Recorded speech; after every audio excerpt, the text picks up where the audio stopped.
There are a few teams in basketball that are given the benefit of the doubt strictly based on reputation. Can y'all guess those two teams that I'm referring to? The Lakers and the Warriors? No, those teams are bad. I mean, like goodish teams that get the benefit of the doubt because of their reputation, because of the people on their roster. Oh, the Suns. The Suns are one. Yes. The other team, the Clippers. Oh. These are two teams. I don't want to hear shit about the Clippers right now. That we given the benefit of the doubt based on reputation because they have Kawhi, Paul George, and James Harden. This is Kenny for your thoughts. He had 21 to 4th. I'm so sorry. Kenny for your thoughts. And say like, okay, we don't care that over the last 22 games, the Clippers are 11-11. They had the stretch where they were 20-4 in that, and we're like, oh, that's the best team in the league. They're the number 2 behind the Denver Nuggets. Hell, some people here even picked them to be higher than the Denver Nuggets at that time. They were not just winning games, they were dominating their opponents. Where the fourth quarter, you look at the score, like, damn, they up by 26 right now. That we have basically the same level of sample size going the opposite direction now. Yeah. 11-11 is inexcusable. And then if you peek behind, or you peek under the hood, the defense that was so elite during that 20-4 run is now the 28th defense in that stretch. Are we not worried just because they have Kawhi Leonard, Paul George? This team has not proved anything for me to say, oh, I believe that they're going to turn it on. Yeah. Just because they have Kawhi. I understand Kawhi is one of the best playoff performers we have of our adult life. But some teams should not be given the benefit of the doubt that they can just turn it on, because this is not a team that showed us they can turn it on. They have the conference finals appearance, but if you remember, that conference finals appearance wasn't them being bad and then all of a sudden playoff come around, they were good. That team was very consistent throughout the regular season and then took that consistency to the playoffs. And in this one, the Clippers are lollygagging. They're not hustling. And why do they feel like, just because they are the three of the best players ever, right? These are 3 Hall of Famers. They feel like that they don't have to bring it every night. Yeah. I also would say this to add to that. I honestly think it's even unfair to put the Suns in a conversation with the Clippers. Because of the lack of consistency in the first year together? Yep. This is the first year. They have a brand new head coach. Bradley Beal has been in and out of the lineup and cannot stay on the floor for whatever reason. Just unfortunate. That in itself is thing. And that team stinks. That's the 3, and then they have a bunch of shit they plugging in because that's how it is honestly, in the first Bradley year. Beal Bradley Beal not even the perfect fit for that third spot. We'll get to that. But just that team suck. Yeah. Well, I don't want to say suck, but the pieces just ain't there. The Clippers, they have those guys. They have Norman Powell. Perennial 6-man of the year candidate. Russell Westbrook has been a great fit for them. They have Zubac, Terrence Mann. They have a coach who's been there. They have a real 8-man rotation. Yes, they do. And a coach who is not new, has success with them, and knows them well. Yeah. So to me, and they had the success this year where they just went off. To me, it's just not the same. I get that they both have it's similarities, but the Clippers are way like this. 21 games yet haven't been sexy. But I think they should. I think that's what the Clippers should do. I was disappointed in the defense specifically because if it's one thing that they might have, they should always have a defensive end. Like all year they've been solid defensively. They got defensive guys. Like that's just something that they should have. Bro, this team before last night was giving up 42% from 3 for the last 10 games. It says a lot because it identifies with communication. I think when you guard the 3-point line in today's game, if you're not doing a good job of it, that says that y'all aren't communicating, because normally teams are generating 3-pointers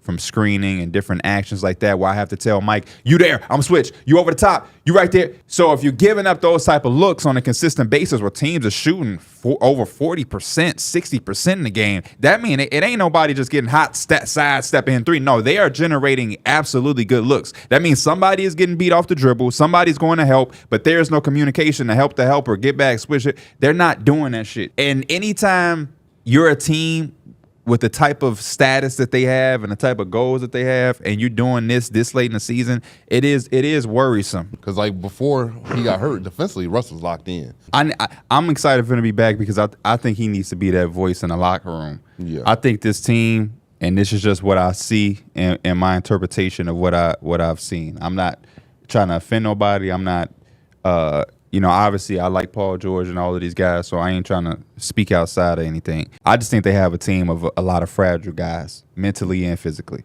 Ty Lue said last night in his post-game interview, we're soft. Do you remember the he spark? did say that. You see a guy like Kawhi physically is kind of fragile. Even though I don't judge people because I don't think Kawhi or anybody that's always hurt wants to be hurt. You know what I'm saying? So I'm not saying in a judgy way, but I think also James Harden, his biggest moments, his legacy is him diminishing versus him in like the regular season.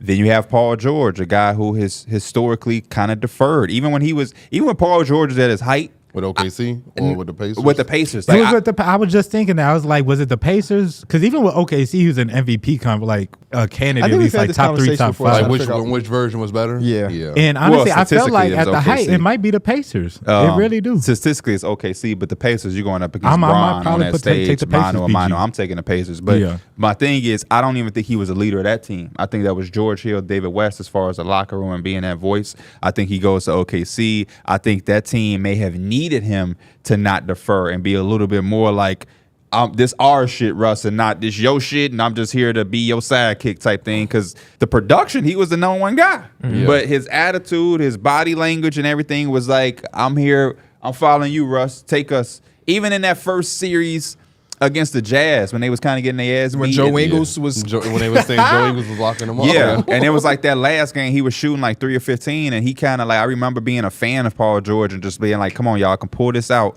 And Russ giving his all, and Paul George got to a point in that game where he would stop looking at the basket. Every time he got the ball, he just looked at Russ and gave him the ball.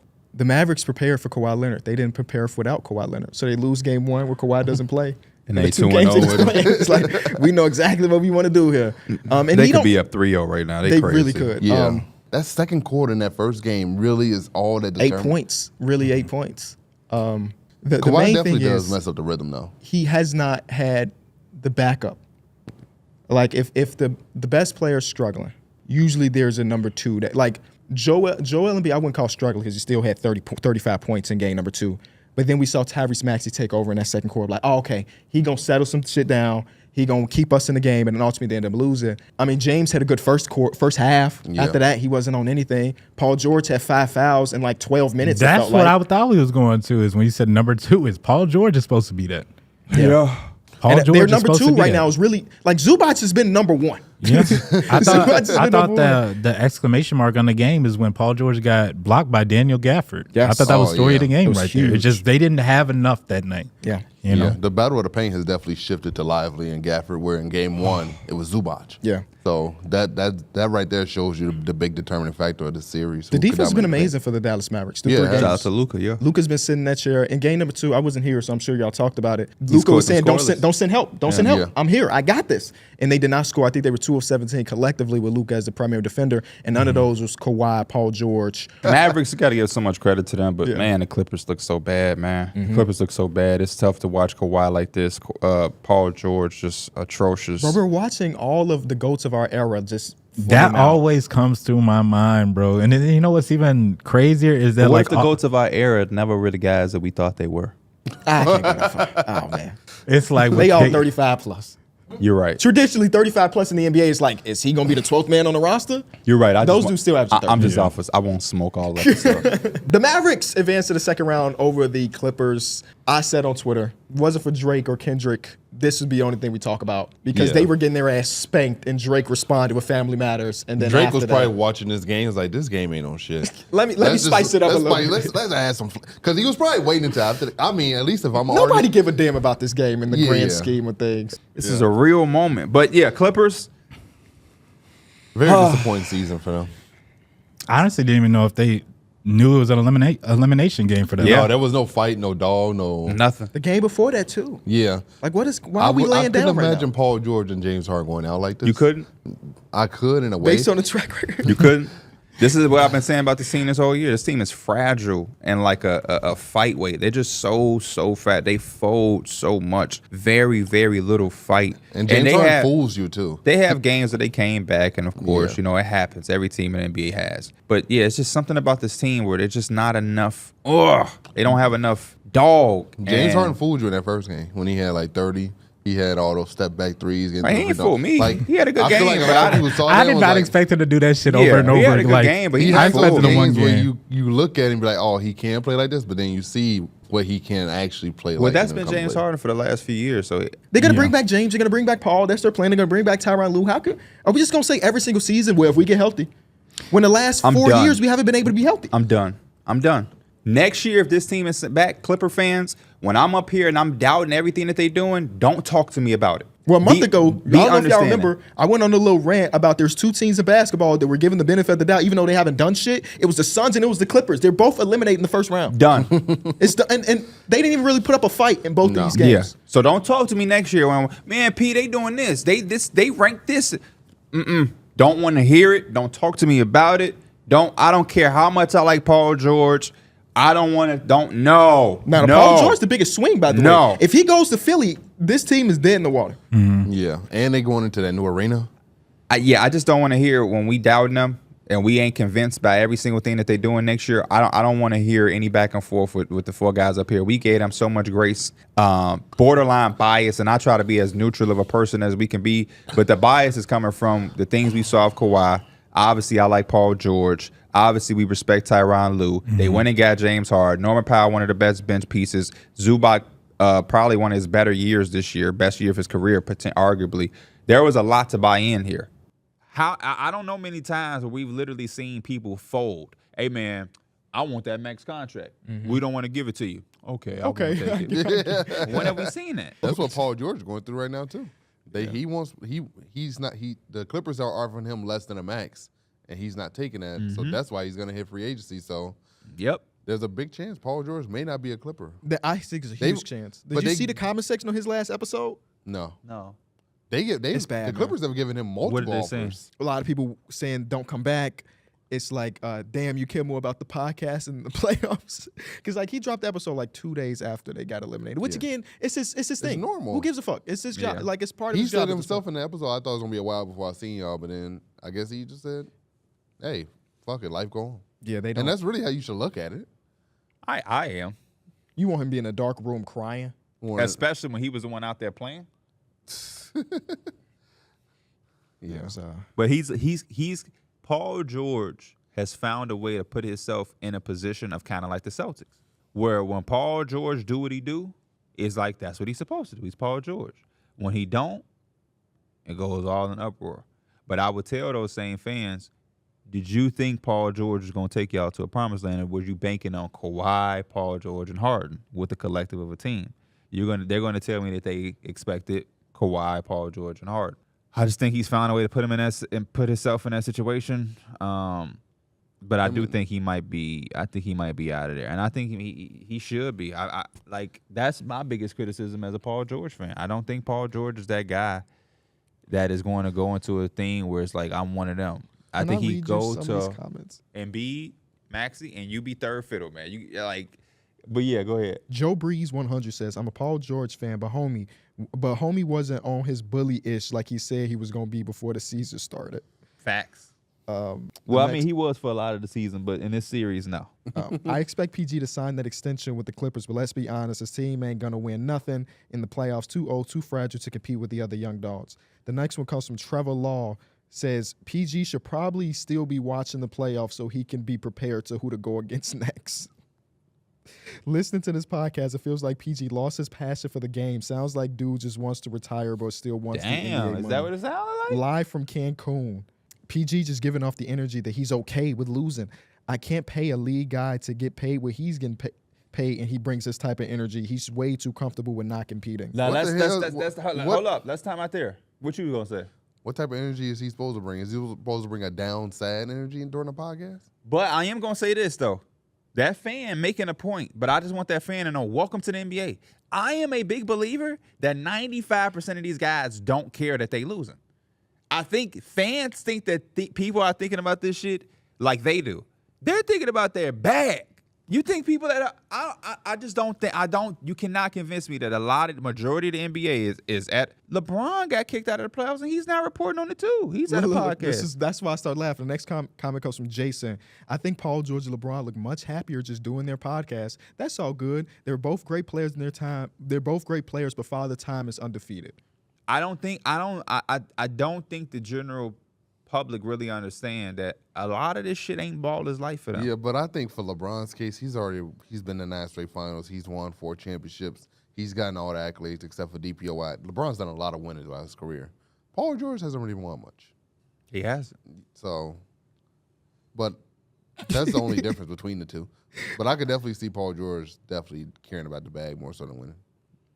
Ain't nothing wrong with that either. I think that's majority of the NBA, man. I think if people really are expecting guys to, like KB said, go in a dark room, you're just not going to see that, man. And I brought up LeBron because LeBron is the one where I feel like the winning is the most prioritized thing for him because he wants that legacy shit.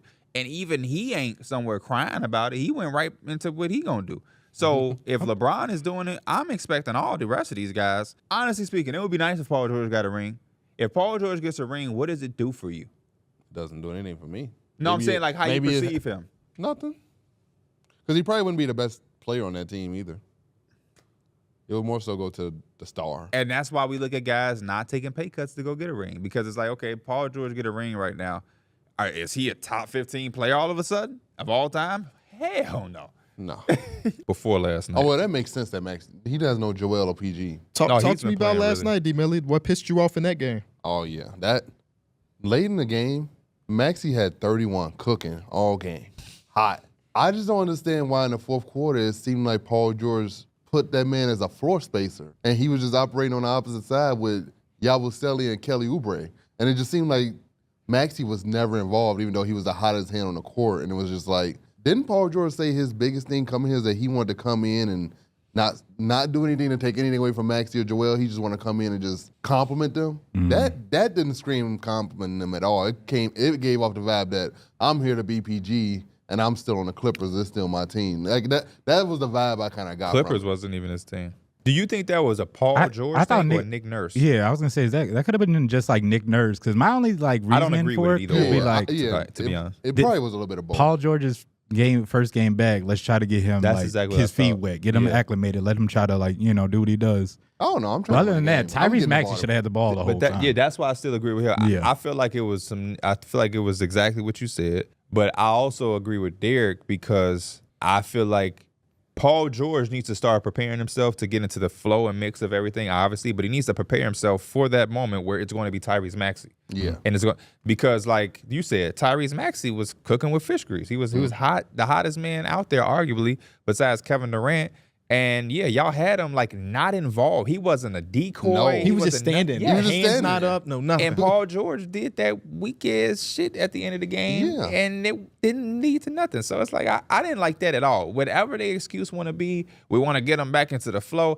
Hell no. The game he was having, I'm telling myself he'll get his flow the next game. Yeah, he had so 5 turnovers. We are what was they 1-5 at the time or whatever it is. Like we don't have time for not that. At all. We got to go. We got all these rest of these games to play and get yourself into the groove. The way his fourth quarter was, he may have not gotten back in the game for me. 28 is where I have Raps. I have the Raptors here. Yep. So we got the same 3 I teams have the at the bottom. 76ers. Ooh, I have them.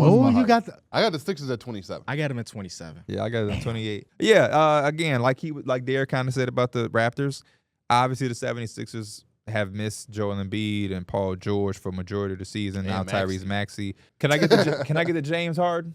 I want to talk to this camera right here, please, just for a second, and then we'll re-engage with everybody. Paul George, brother, listen, I've been supporting you for the years. I love you. I appreciate your game and your contributions. We got to do something, bro. This ain't it, man. This is not it. This shit is bad, and I'm coming as a fan and saying this. We have to figure out what we're doing. Because your legacy will not match up with who you are as a basketball player. And I'm saying this all out of love because I know you get a lot of hate. But PG, brother, it's time to wake up, man. Everywhere we going now, we not doing what we sought out to do. You one of those guys. Stop deferring. Stop waiting. I don't care how long it's going to take Maxey to get back or when Joel Embiid is going to be back. You got to get on the floor and you got to hoop, bro. You got to get off the podcast. Or not get off the podcast, but leave that shit alone. PG, you doing too much talking, bro. Fuck the Clippers, man. You left. You don't have to respond to the fans. I am been expecting you to get on your bully for like 3 years now, bro. Seriously, man. Seriously, P. Come on, bro. You can open it up to the room all of a sudden, but god damn, I cannot keep watching this shit. If you're gonna be hurt, stay on the fucking bench with Balenciaga on. You cannot get on the floor and shoot and have these plays that you're having. And I'm still thinking about the Phoenix game when Maxey was cooking and all of a sudden they got him doing. And I am a PG fan. Yes. But this shit has not been enjoyable to watch for the last couple of years. And when you have defended somebody at that level because he can play, we have to fix some shit. Because I'm telling you now, Paul George is beloved by all the kids. Rightfully so. Mm-hmm. But you have to be able, it can't just be as aesthetically pleasing at some point, right? Mm-hmm. I'm 30. I don't really give a fuck about tween as much as I used to. I got to start seeing results. You were the biggest acquisition. You had us thinking that the East was going. We thought it was a perfect fit. And to give him the benefit of that, we still haven't seen this team at full strength to give him that, like, he is a clear third option. He has his defined role because right now he's kind of like trying to get into his rhythm, but he's also trying to kind of find that role too. So it's hard just for that whole Philly team. But Mike, him just in general has to be a better player. What you said has applied to damn near every team he's been on outside of the Pacers. Yeah. We're waiting for him to find his rhythm and all of these different things. Again, I don't think anybody is trying to be hurt. Mm-hmm. But what is his injury? I don't know. When he hyperextended his knee. Yeah, that's what happened in the preseason game. Yeah, that's what happened. Boom. So he hyperextended his knee, right? Now is he back or is he not? Because one game, I seen him playing a few games. Yeah. Then next thing you know, I seen him not playing. He didn't play in the back-to-back as long with Joel Embiid. Yeah. And then when he's on the floor, I get it. They're full of shit. I'm not saying he had to be top team in the West, but what we've seen on the floor just has not. They should be a lot better than what they are. 2-9? 2-10. 2-10. 0-2 since Joel has been back as well. And I'm not one of those people think the sky's falling because Joel Embiid hasn't looked good through 2 games. I need at least a 5-game sample size from him. I want to ask y'all too, like, how long is going to get it back going? They gonna be okay, but what I keep saying for them and for other teams is it's not making the playoffs anymore. They're trying to go to the conference finals and win So that's why I'm coming with this energy, because if it was just about making the playoffs, they're gonna be cool. No, y'all gonna have to do some shit, and it's gonna take a lot of the guys on that team to do some different things than we've seen them do. PG gonna have to get over some mental hurdles and like not care too much about the outside. He talking about the Clippers fans and what you left. Yeah, I don't know why he didn't expect them to boo him. Like, yeah, you gave them 4 years, 5 years, but still, brother, you're the opposition today. You played for us last season, and you no longer play for us. And not only that, for what it's worth, you said it felt like you were part of a B team when you were there. I don't know how you expect the fans to give you a standing ovation if you say something like that. Definitely wasn't going to get no Klay Thompson ovation walking into that building. Exactly. Then he tried to like clear it up, and he literally sounded like he said the same thing. Mm-hmm. He said it's not a B team, but it feels like a B team, which is basically saying, let's be. Nobody in LA is saying this is the Clippers city. Yes, we respect the Clippers, but it's not their city. But for you to be the player and saying that after leaving, that's going to leave a bad taste in the fan base's mouth. After saying you always wanted to be a Clipper your whole life, and he also said he wanted to be a Laker. That's what I'm saying. I love Paul George, man. That's my dog. Don't get me back on that. But I'm saying he had his chance when he does exactly. But he does all of these different talking things, and there's so many people bringing up. And for years, I ain't really paid too much attention to it. But then people started to bring everything, and I'm like, damn. P, you did say that. Wait, no, you did say that. No matter how much of a fan I am, I got to call a spade a spade. It's never hate, but I just got to keep it real. Paul George has done a lot of talking, and not too much of it has been backed up. The rivalry that could have been, and it was Anthony Davis and LeBron, and it was Kawhi and Paul George, and the fact that shit didn't do what it was supposed to do is so tough, man. It's so tough. But again, we're going into this situation. Here we are as a basketball community, or for our show, I can only speak for. We gave Paul George another chance and the benefit of the doubt. All right, Clippers didn't work out. Cool. Now you're going into the Sixers. Hey, they got Embiid, they got Maxey. You'll be the third guy. You'd be cool. And now it's like, again, we still got a lot more time. Yeah, they haven't played a single minute together. Off to the start, I'm looking at what it is, PG. Y'all got to win some significant amount of games, including the playoffs. Mm-hmm. You got to dig yourselves out of a hole, which he's done before on the Clippers. I think that one of the scariest parts is that Clippers stuff seemed like it really hurt him. Yeah, it bothered Philly him. is 100 times more hostile, brother. Let you have a bad 6-game stretch. Hell, have a bad 2-minute in 1-game stretch. Them Philly fans, they eat their players, bro. They do. They really do. And again, I cannot stress it enough. This team is looking for a conference run at the minimum. Joel Embiid needs to get to the Eastern Conference Finals. So But another thing, before we move on, I wanted to mention too, Mike.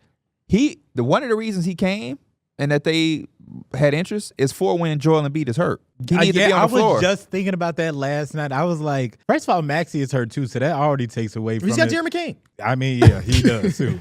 But I was like, they brought you in for when Joel Embiid is hurt. He's resting on the back-to-backs. You can alleviate some of them problems and help them have a better record. Because last year when Joel Embiid was out on that lineup, they looked like one of the worst teams in the league. I just want my boy to take a deep breath. Yeah. And get on his bully for real. Like, be the Broad Street bully in Philly. Like, come on, man. You don't get in your bag about why he the Mills man? I mean, he's been playing phenomenal. I think he's the 76ers' most consistent player. Even Paul George kind of said it on his podcast. It's kind of like, we can't win if he's our most consistent player. So I sent that message to Paul George, and he's still podcasting? Yeah. Not only that, he's using the meeting as his thumbnails. Like, gotta get those clicks up. Gotta get those. And I listened to that episode. It's a good episode with Reggie and the rest of the guys. But they only talked about the meeting for like 2 minutes. Did you like the story about Reggie Jackson and his goggles? Yes. I did like the fact that the meeting conversation was like in the beginning of the podcast. So you could get out of there if you don't care. You didn't have to listen to the whole thing. Am I the only one that didn't see it?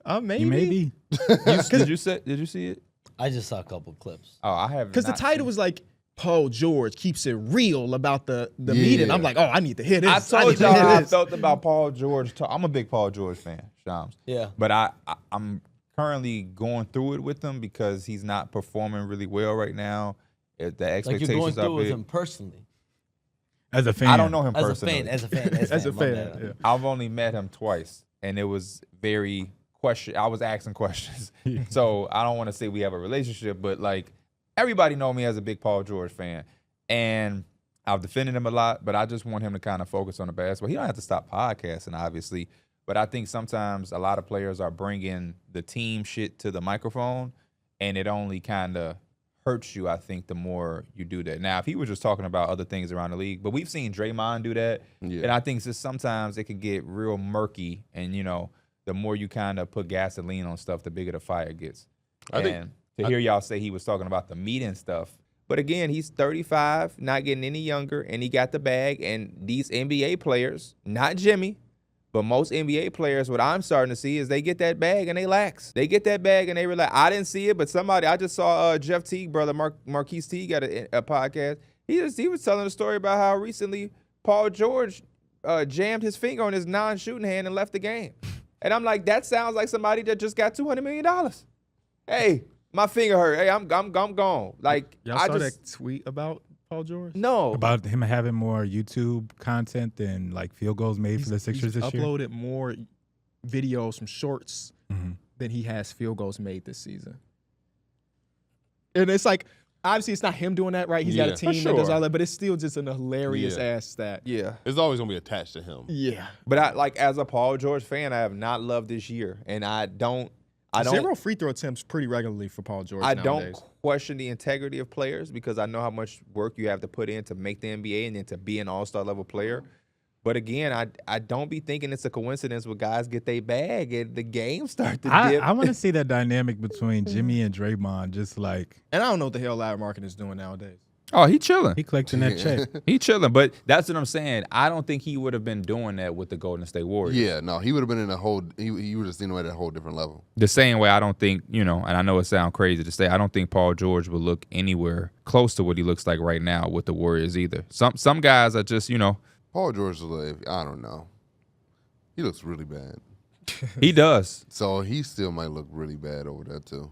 The thing about Paul George for me as a fan of him, I think Paul George is not. He's a number 2, and I think he's a number 2 on the floor. And I also think from what I've seen, he's a number 2 type guy in your locker room. So when you go into a Philadelphia locker room that doesn't have strong leadership, that has guys missing games and they go about their business a certain way, I think Paul George falls right in line with that. When you see him in the Clippers and Kawhi's missing games and they doing it, I think Paul George falls right in line with that. When you put Paul George next to a OKC Russ, who the motor's up, this is what we do, we working.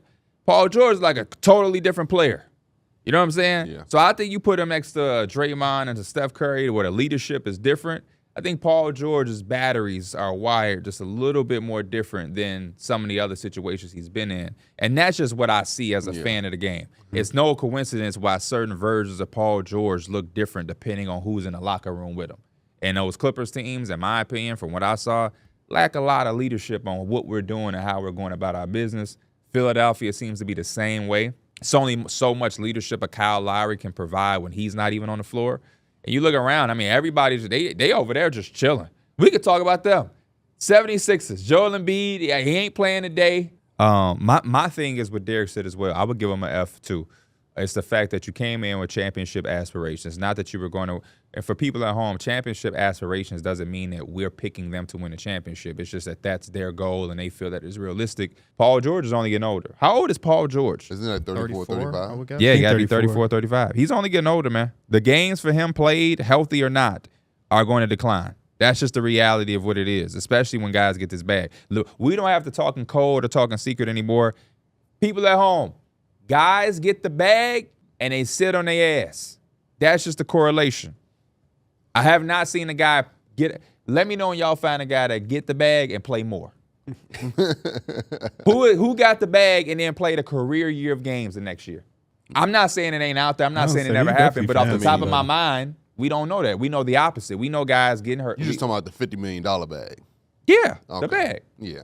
Who goes out and get a max a contract that we know of off the top? I'm not saying it hasn't happened. Yeah. I'm just saying we more so can name guys who got paid and the games decline. We see that, like, we can name 5 guys off the top of our head right now.